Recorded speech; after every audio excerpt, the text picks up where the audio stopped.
with everything, it's you have to turn up for yourself first.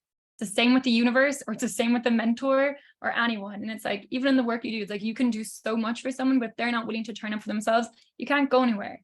You have to at least be willing to meet the universe or your mentor or whoever you're learning from halfway, at least. Yeah. If not, like, you're there and you're asking, okay, now where? Like asking for the guidance. So you have to be willing, and I guess I was at a point that I really had a desire for things to change, and I didn't know how, but I just trusted.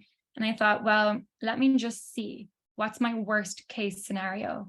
I'm going to learn something. And thankfully it really paid off. But even if it didn't, it would have been a lesson. I would have learned something from it. It wouldn't have been a failure. And I've had this realization, I think as the older I get it, the more it becomes just so real for me. It's like, we literally have one life, as far as we know, in this physical form. I know we can talk about reincarnation and past lives and all this, but in this physical form, in this body with this name and everything, we get one shot at it. And I'm like, I don't really want to relive the same 10 years of my life over and over and over again until I die. So for me, taking a chance, pivoting in my career, trying new things, even if they don't go as I planned, it's like, okay, well, at least when I arrive on whatever day in my life that it's the last day, I can go, well, at least it was varied. I had loads of experiences. I tried. I'm not going to have to wonder, what if I had gone to Broad Proctor? I wonder what impact it would have made. I just went, and you learn. And, we've survived our worst days and we're still here. So how bad can it really be? So what do you think is underneath, like, the magic ingredients there? Was it courage? Oh, courage. Okay. Because did you have a vision already, or no idea what I was doing? Didn't know what I was going to be when I grew up. Vocational counselor told me, you're too vague. There's nothing for you.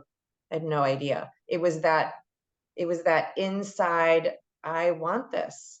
I remember her saying that there wasn't anything for me.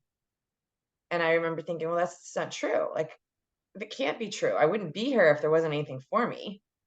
I don't know if I even had the words to say that, but I remember thinking that's not true. Like, I was rebellious enough to even not believe that. You're gonna tell me there's nothing for me? Of course there's something for me. How could there not be something for me? I don't know what it is, and I'd like your support, but how the answer, no is not the answer. And my advisor was, I think, entertained by me. And here's me, like, I'm gonna make sure I'm not no for an answer.